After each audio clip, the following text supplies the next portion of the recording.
Imagine living in a country where 50% of the population is unable to get a stable job. The most basic privileges, such as going to college and voting, are also revoked. This half of the population is not even allowed to own property, let alone sign legal documents without a cosigner. You are unfortunately one of the people who falls into this category. Your dreams of building a career seem hopeless. Without a proper education, you are lacking other valuable information that the other 50% of the population can access. It is not that you have done anything inherently wrong to receive these restrictions, and neither does it mean that the other side is morally superior to you. This does not sound fair, does it? Yet this was women's reality before the suffragist movement in the 1840s. The issue of feminism has been around since the 1800s, when it was officially acknowledged by a group of women who wished to create change. Through the suffragists' hard efforts, many of the rights women enjoy today are possible. Yet there is much debate over whether or not to identify oneself as feminist. Over time, the term has become muddied into something which many people do not wish to associate with. If you call yourself a feminist, there is an underlying presumption that you do not support traditional family roles or that you have a high dislike for men. However, this is odd, considering most of the qualities people advocate for and agree with come from feminism. Women having the ability to vote, go to college, sign legal documents without a man's cosign, and acquire jobs are some of the few rights to come out of the first-wave feminist or suffragist movement. Suffragists like Elizabeth Cady Stanton firmly believed that women should not reject their motherhood, but that they should be able to pursue both being mothers and having an influence in the public sphere. It was not that traditional roles should be abolished, but that a man's role should be viewed as highly as a woman's role. Now, whether or not you will go forward identifying as a feminist is not the purpose of this thesis. Rather, what exactly are the qualities of feminism? How have those qualities been lost over time? And as Christians, what can be done to improve the issue? With this topic, many questions are raised, such as what is feminism, and what are the distinctions between first-wave feminism and radical feminism? Feminism can be defined by the Oxford Dictionary as the advocacy of women's rights on the basis of the equality of the sexes. In other words, women being valued the same as men, allowing for equal rights. What exactly does this mean? Caitlin McLaughlin from Brunel University states that feminism not only advocates for equal rights, but also the perceptions of traditionally male roles being viewed as highly as traditionally female roles. If men are respected for working to provide for their families, then women should be respected for taking care of their households. These qualities align well with first-wave feminism, the original suffragist movement. What was the suffragist movement? The suffragist movement was begun by Elizabeth Cady Stanton around 1848 when she organized a convention to take a stand against women's lack of rights. As her ideology picked up momentum, more women joined in, and through their outcry, change was made.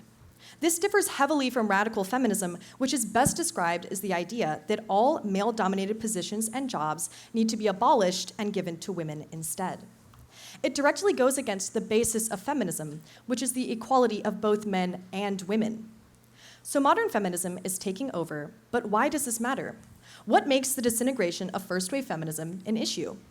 It might seem like an issue that does not affect the average person that greatly. After all, women have the aforementioned rights now, so what does it matter if first-wave feminism is forgotten? However, there are two issues present in this mindset. First, the amount of grueling work the suffragists put into creating a better future is slowly forgotten. Women like Elizabeth Cady Stanton and Susan B. Anthony spent decades of their lives dedicated to a cause that most of us take for granted. Having the ability to choose between working a full-time job or staying at home to be a mother comes from a privileged position. The women of the 1800s would not even be able to comprehend opportunities such as going to college. The suffragist legacy will become a thing of the past and forgotten if no action is taken to preserve first-wave feminism. The other issue is that radical feminism directly contradicts the origins of feminism. Putting down men does not elevate women, just as how putting down women does not elevate men. If nothing is done to stop this radical ideology, feminism will turn into an incredibly harmful movement. It could end up being a parallel of what it strove to abolish, the preference of one sex over another. This will only lead to hostility and unnecessary fighting that could have otherwise been prevented. So with the gravity of this situation, what can be done? What actions can be taken to prevent radical feminism from taking over? Is entirely removing feminism the correct choice? For this topic, education is one of the most powerful tools. In our modern age, information is readily available online at all times. Properly researching movements and being aware of what qualities they stand for is important before blindly following. In doing this, the opposing movement, or specifically radical feminism, will not be able to gain as many followers. If the masses are not in favor of a social movement, it will likely weaken. Furthermore, being educated means being able to have discussions with others about the issues at hand. It is important to know why first-wave feminism is a more accurate form of feminism compared to its counter-movement.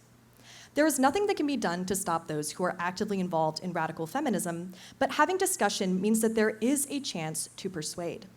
This is because it is possible someone following radical feminism does not realize what exactly they are supporting, and upon civil discussion could have their mind changed. Abolishing the feminist movement entirely is not going to fix anything, as it will remove both the good and the bad. Though modern feminism is viewed as radical, the feminist movement brought positive change to society and should be reformed rather than abolished. I will explore this through the historical background. The qualities of feminism are not inherently bad, yet despite this, the term feminism has become negative. The original suffragists fought for many of women's rights which are necessary to everyday life. Grinnell University student Caitlin McLaughlin dissects the qualities of feminism as being equal worth in both rights and traditionally male and female roles, male privilege or legal rights, social movements, and intersecting hierarchies, meaning that the movement applies to all women. Most of these are qualities that both men and women would agree with as being good. However, despite supporting feminist principles, people are afraid of calling themselves feminists because of the negative connotation. This is due to recent waves of feminism that have become far more radical, and this radicalization has tainted its name. McLaughlin also states that women who label themselves as feminists are often seen as man-haters or as people who disagree with traditional family roles. In an article about the history of the suffragist movement, Lisa Hogan states that the original suffragists supported the notion that women could be just as smart as men and could work politically without neglecting their duties as mothers. Other feminist activists like Frances Willard believed in using motherhood as a model for political leadership. It would have been incredibly uncommon for women of the time to do anything but be mothers. Even suffragists like Susan B. Anthony, who chose to never marry, still advocated for marriage and often helped take care of children when needed. Anthony had such a love for children that she, along with Elizabeth Cady Stanton, published a women's paper condemning the practice of abortion titled The Revolution. Anthony firmly held the stance that abortion was simply adding to women's oppression along with the killing of an innocent child. According to her, there were better modes of family planning. She was very outspoken on the topic and expressed that there was a need for stronger laws surrounding the issues of rape and prostitution. Outside of the suffragist movement, her anti-abortion stand was not appreciated, and her women's paper eventually went bankrupt. That is why it is incorrect to assert that the first-wave feminists were unbiblical and wished to tear down men or remove motherhood. These women were willing to fight for their beliefs against the public's opinion, even if it meant losing that for which they had worked so hard. That being said, modern feminism has become radicalized and moved away from the intent of its founders. Radical feminism has started dismantling the roles of mothers and promoting women as the greater sex. Organizations such as the Women's Actions Alliance and Women Who Want to Be Women claimed that they, not radical feminists, were true representatives of the silent majority of women. As wives and mothers, they had been excluded from feminism. They felt that the feminist movement was lacking their influence. Furthermore, radical feminists have turned entirely from striving for equality to attempting to put women on a higher pedestal than men. This creates an imbalance of power because once women are seen as the better sex, men are consequently viewed as inferior. First-wave feminism never planned to put down men or remove traditional roles. Elizabeth Cady Stanton is one of the most influential people from the suffragist movement and viewed motherhood very highly as she was a mother of 7. The ideas of feminism were not that traditional roles should be removed, but that traditionally male and female roles should be viewed as having equal worth. It was not a matter of tearing down men, but proving that women were also capable and smart. Yet as feminism turns more radical, it has also begun to address the topics of abortion and LGBTQ acceptance.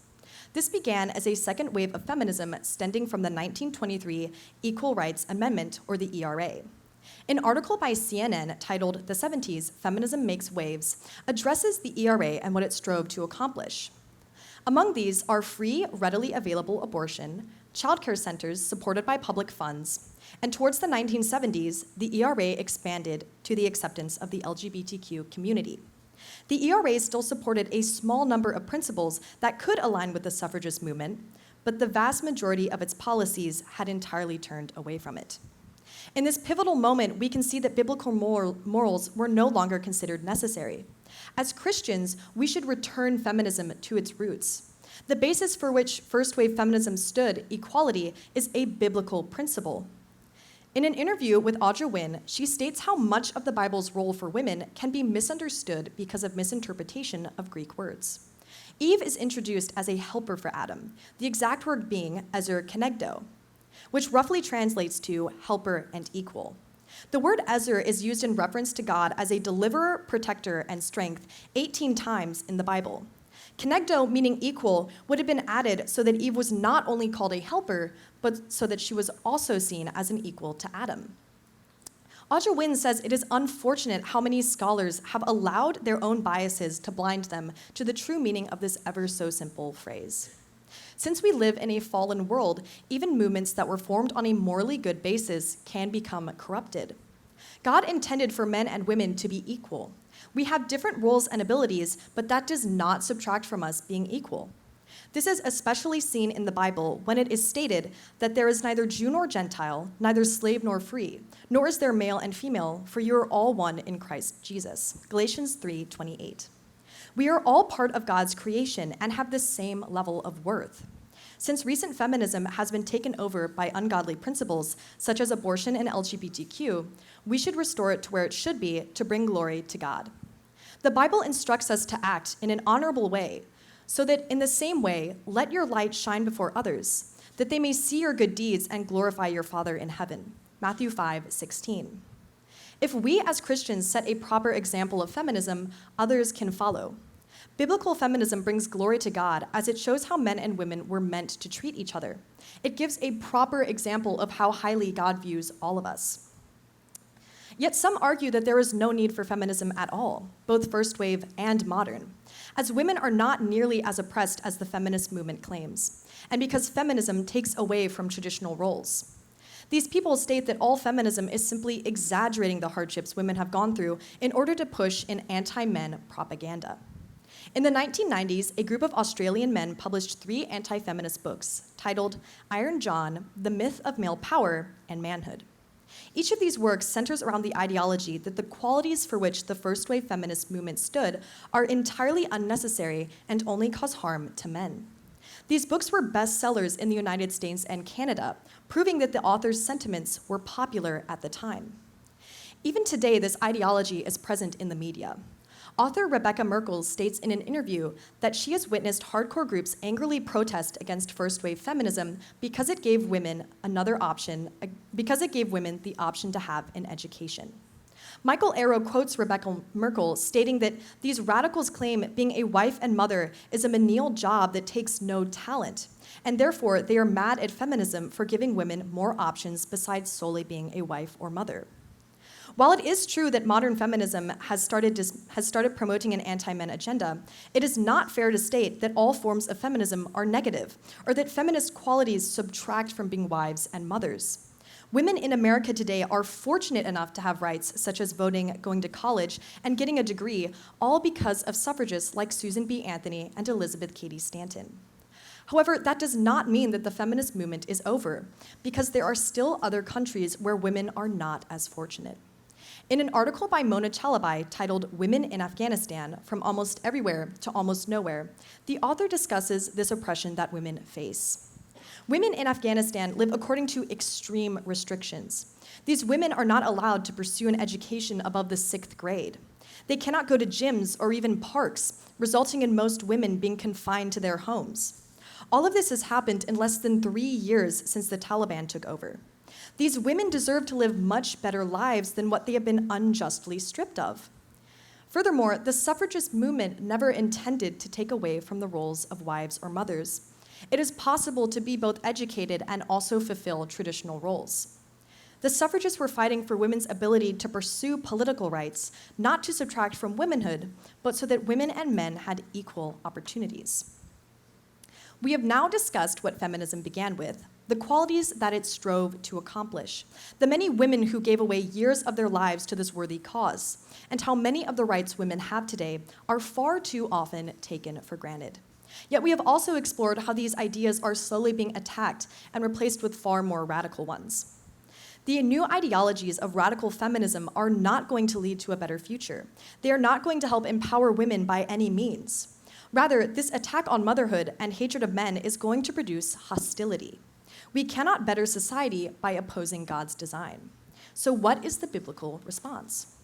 What will happen if this new movement is not put in check? What kinds of messages will the younger generations be taking in? Is it possible to assume that morals will prevail and people will not allow themselves to buy into this negative ideology? Sadly, ignoring the issue now will create far more later. Perhaps you and I are both capable of doing research and educating ourselves on what is morally acceptable, but what about the children? What about the kids who have unfiltered access to the internet and are constantly exposed to new ideas? This is not an issue that won't come back to bite us eventually, because this younger generation is going to become our doctors, teachers, attorneys, and police officers. If they are instilled with a hatred for men and a lack of respect for motherhood, what will our future look like? What will their future look like? It certainly will not be a place where men and women flourish in harmony, where mothers are respected for their choice to be stay-at-home moms, where men are not criticized for pursuing high-earning jobs and political careers. The future does not look at all promising. What can be done about this issue? What measures can be taken to eradicate or slow the spreading of radical feminism? The most powerful tool in this instance is education. There is power in educating yourself and being aware of what qualities movements stand for. This keeps you from being falsely swayed into believing what the public says. History in particular is a useful source, as the records of first-wave feminism are easily accessible. Once you become educated on something, you are far more properly equipped to discuss that topic. We all have the right to seek a higher education, so why don't we utilize it? It might seem surprising, but I used to be one of the people who viewed feminism as being unbiblical. From what I understood, it was solely a radicalized movement that preyed upon the disagreements between men and women. In fact, it seemed like feminism was fighting for anything but equality. However, as I grew older and became more educated on American history, the topic of the suffragists greatly intrigued me. It was through discussion with classmates and teachers that I realized feminism started on biblical grounds, and that it was not all bad. Which leads to the second option, discussion. Discussion is one of the best modes of persuasion. It allows for a more personalized understanding between people, as in most cases, it exposes the opinions and worldviews that someone carries. Through this, attempts are made to find common ground on beliefs or to point out where there might be contradictions. If you have younger children or younger siblings, what you can do is prepare them with a good worldview. Being involved in their lives is obviously important, so ask them about their friends and what kinds of things their friends say. In the parents' case, see what kinds of media they are looking at online. It is going to be impossible to see every single thing they are looking at, but having a general idea is helpful. Through this, these kids are less likely to be swayed by unbiblical ideologies. And finally, it is important to be aware.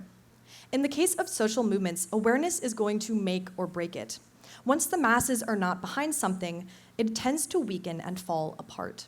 So let's all be aware of issues like radical feminism going forward. Thank you.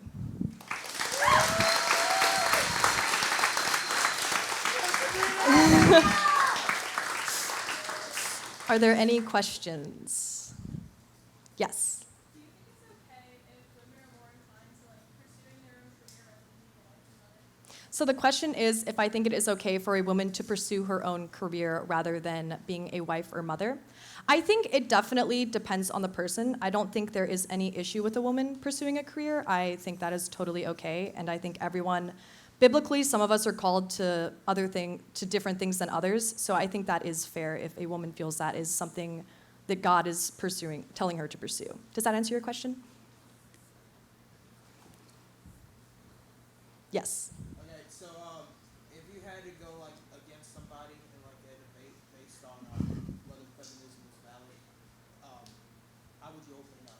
Okay, so the question is, if I had to go into a debate with someone about why feminism is valid, how would I go about doing that? I think, first and foremost, discovering what their worldview is, whether or not they're Christians, and if they are Christians, bringing up Bible verses, and if they aren't, just basic human rights that most of us acknowledge as being good. I think that's probably how I would open it.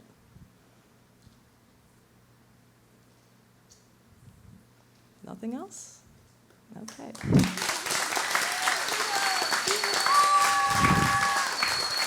All right, and I believe we will take a 5-minute break.